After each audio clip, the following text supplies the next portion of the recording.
Hey guys, this is Faye from Feisworld Media. This is a highly requested video to talk about Riverside Webinar. After I previously compared different webinar options such as, Zoom Webinar, Riverside Webinar, Livestorm, many of you asked that I showcase Riverside Webinar. It is a relatively new feature for Riverside and it has a lot of potential because it can really modernize your webinar experience by recording the webinar and give you very high quality videos up to 4K to repurpose later. I think it's been many years since we have all suffered for the video quality from Zoom webinar. This is because Riverside utilizes the technology to record locally. Whereas for Zoom webinar or for Livestorm or many other webinar platforms, you're heavily relying on your internet speed. That's why in the end, you get these kind of blurry, very low quality 540p type of video content, which is very hard to repurpose later. And frankly, it doesn't make your brand look official or very professional. So I'm super excited to show you step by step how I go about creating a webinar from scratch, what their registration page looks like, and how to set reminders. So I'm excited and I hope you enjoy this as much as I did. And I'll see you at the end of the video. Let's jump right into Riverside Webinar. Now, I am also relatively new. I've been using Riverside Webinar for a few times now, and so far I'm really impressed. The UI is very clean and it's intuitive to me because I've been using Riverside to record all my interviews, video and audio interviews for the past number of years now. If you're on the home page, you're gonna schedule a webinar using the schedule button right here. And then on the right-hand side, we're going to click on New and click on Webinar.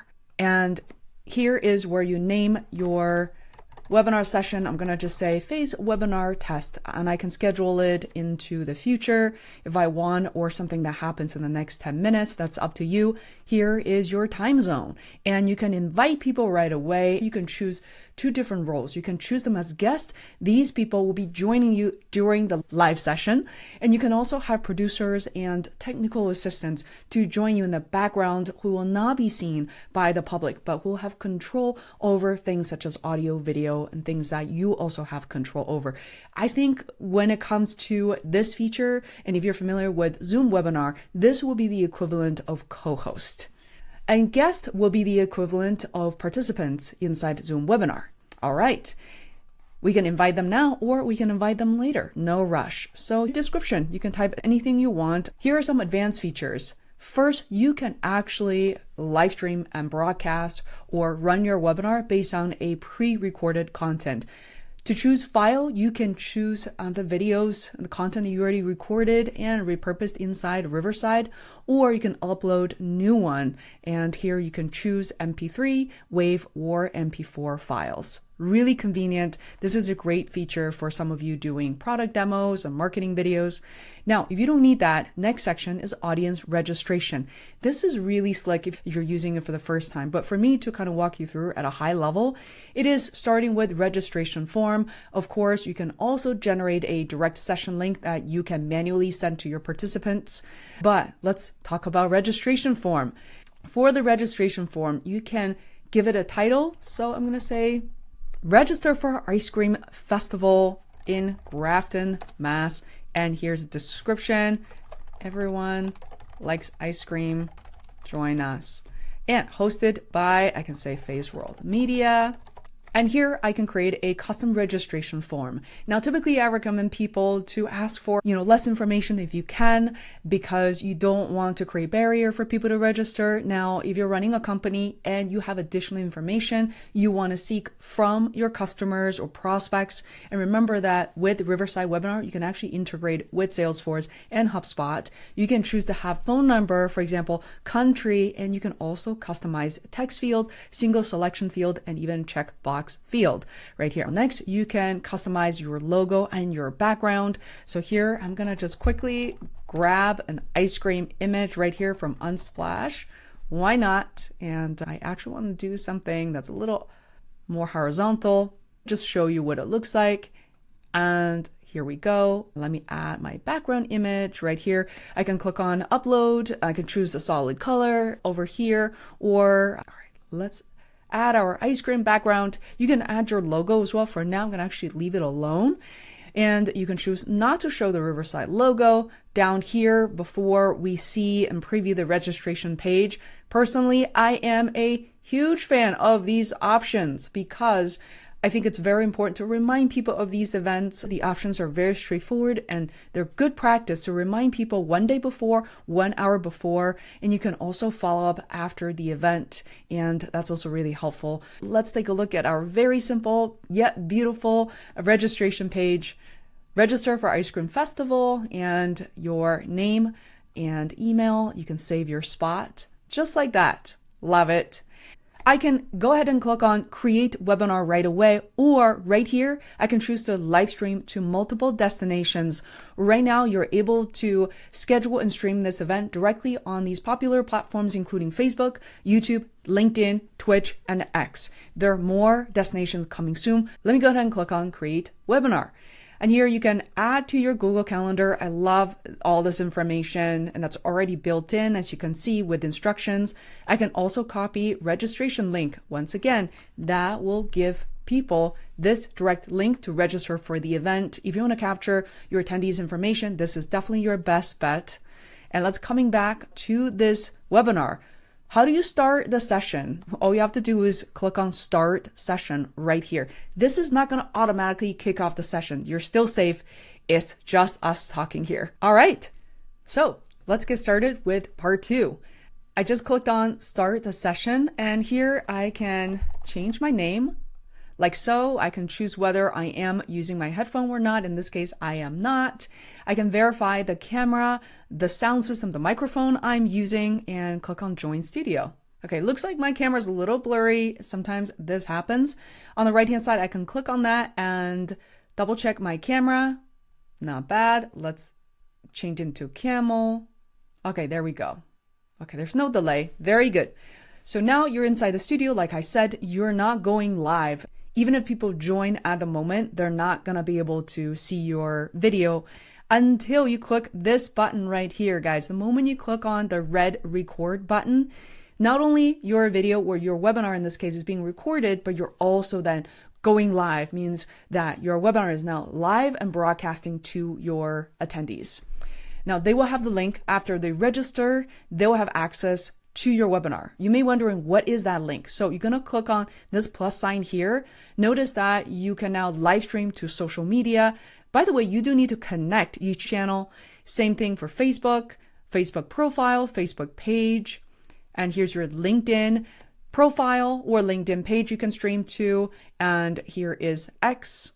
You can also click on this plus sign here. So in addition to the platforms I just showed you, there's also Twitch and there's TikTok and there is custom RTMP. So even if you want to connect to Instagram and other platforms, you're able to do that through this option.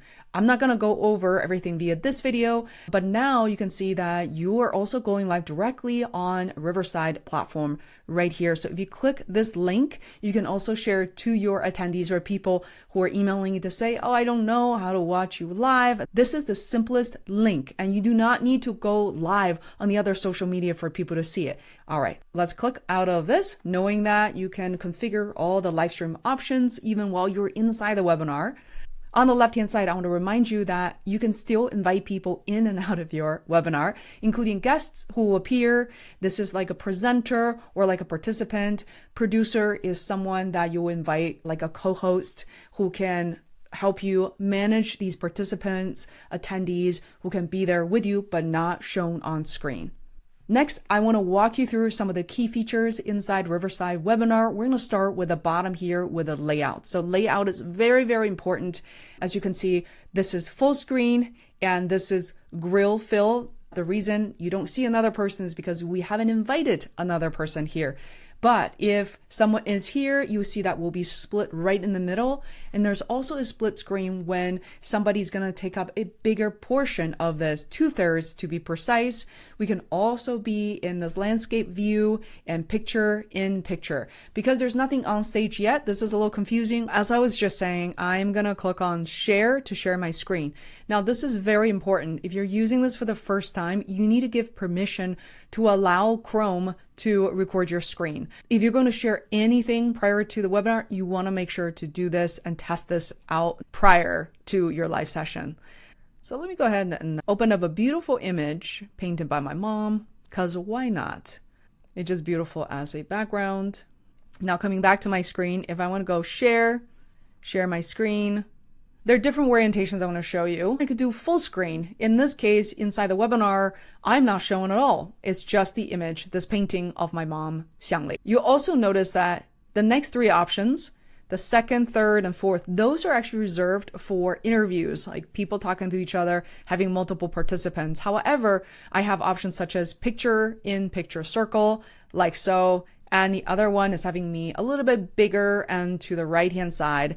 The last option is called picture-in-picture inside. So I think one of my favorites would probably be this one, or if I have a lot of text, I don't want to distract people from the presentation, I really like this picture-in-picture circle as well. Let me know in the comments below if you like this layout. With that said, here are additional webinar options. I'm going to go over one by one. So look at the microphone option. It's not very different from Zoom. Camera, if you have multiple cameras plugged in, you can certainly see them and be able to select from them. We have speakers as well. Right now, the speaker to me is whatever is default from my Mac Studio, my computer. There are reactions, as you can see here, and other attendees will be able to share their reactions. Next is raise hand. So Faye just raised her hand, and this is something visible to the host. Anytime I want to lower my hand, I just click on this button right here, or I can click on this button again to lower my hand. Layout is something we just talked about. Last but not least, we also have script. When we click on script here, I can jot down a script to use during my presentation, key talking points. You can also make the script a little bit bigger. And in addition to script, you can click on Teleprompter. So this way it's more centered on your screen. Key talking points, 1 Adobe, 11 Labs, 3 Riverside, etc. And there are different options. For example, you can format the text. There's not a lot of formatting options, which is okay. And here I can click on speed. And this way you can see how fast the teleprompter is going to be rolling the script. Again, it's something you want to test out and practice prior to your live session. You can play it and just to see, you can also restart it and it will go back to the beginning. Just like that, pretty intuitive. There's a little button here that allows you to basically look at just the teleprompter content. I kind of like this view because I can resize it and decide to place closer to my webcam. And this way I look more natural that way.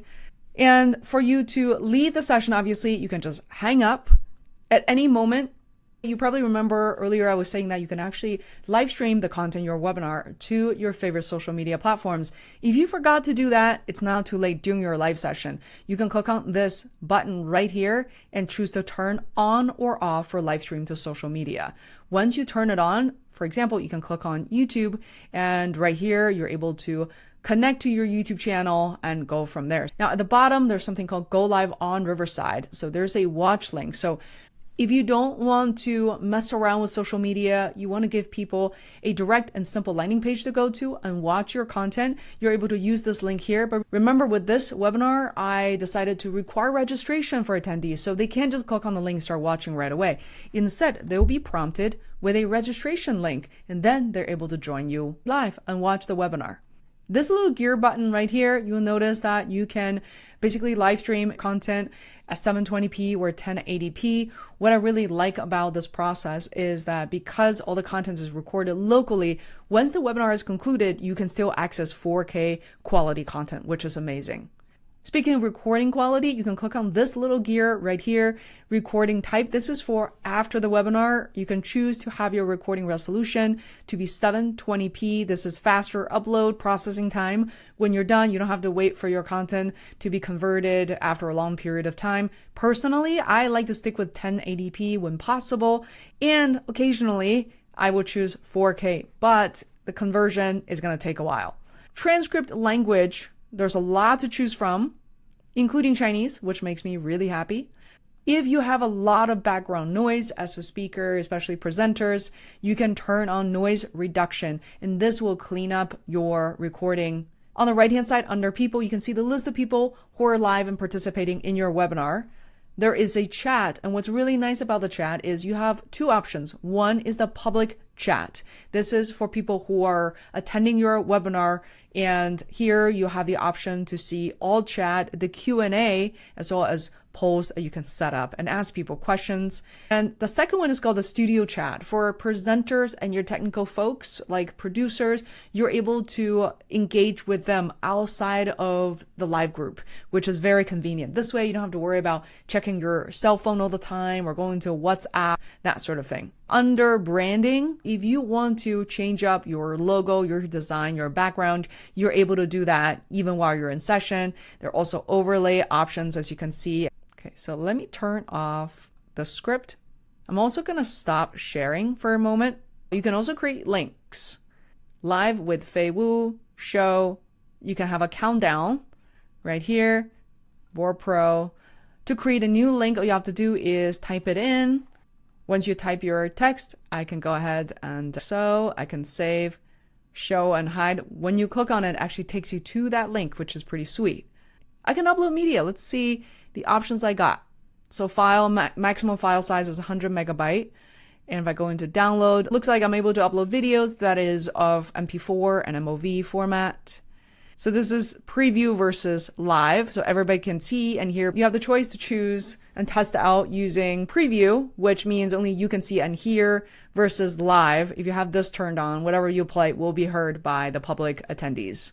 So let me know in the comments below what you think of Riverside Webinar. Remember that once you're done with your webinar, you're able to find the recording under your projects. For example, some of the previous webinars I recorded are right here. I'm going to show you one of my previous projects I recorded with my lovely client, Michael. Under recording, you will directly have high quality recording, such as this one right here. You can even use AI to chat with co-creator, translate, prepare show notes. Down here, you're able to see all the tracks. You can download all participants, which is combined, or you can download individual video, audio files. By the way, in case you're wondering what a line video is, that means when you have multiple presenters and guests joining at different timelines, you're able to have what's called a line video and send them to your editor, and he or she will be able to line them up very easily inside any video editing software. You can also choose raw versus compressed audio. Here under Made for You, this is my favorite section. When you first land here, you will notice that Riverside will ask you if you want to generate these clips and segments, say yes, and here's what I got. Magic episode with things already cleaned up and show notes already prepared, but also magic clips. You're able to personalize what you want, but even with these default options, I'm really happy with the duration, with the caption. So most of these magic clips are usually under a minute. You have so many different options. As you can see, not just 1, 2, or 3, but about a dozen of them. I also really like magic segments. These are of the landscape orientation. I really like the duration because they're a bit longer, 2-3 minutes, sometimes upwards of 5 minutes. This allows my guests to start but also finish an idea. I also like this orientation both as regular YouTube videos and LinkedIn videos, whereas previously these magic clips are vertical. I like them for Instagram Reels, YouTube Shorts, as well as some of the LinkedIn videos too. Okay, now we got hooks. I don't use hooks as much. These are more, asking a question, engaging with the audience. I haven't really found too many opportunities to use them, but if you have, please let me know in the comments below. Last but not least, we got posts here. We got snapshots from the show. If you have previous edits and exports for your webinar, they'll also be sitting here. So I hope you find this helpful, guys, and I look forward to seeing your questions, your comments, and I'm all ears, and I hope to see you in the next video. Thank you so much for watching this video. So I hope you were able to learn or pick up a thing or two. As always, I welcome your questions and comments. I know running webinars can be really stressful. And in the end, the more that we can take advantage of the content we create, the better. I think for years, we really suffered from the low video and audio quality from Zoom webinar. And I hope this will be an addition for you to experiment. So let me know what else you would like to learn and how you've been exploring different webinar options, how you're running your webinars now in 2026. I'm all ears. With so much gratitude to this community to allow me to be a content creator as a YouTuber. I hope to see you in the next video.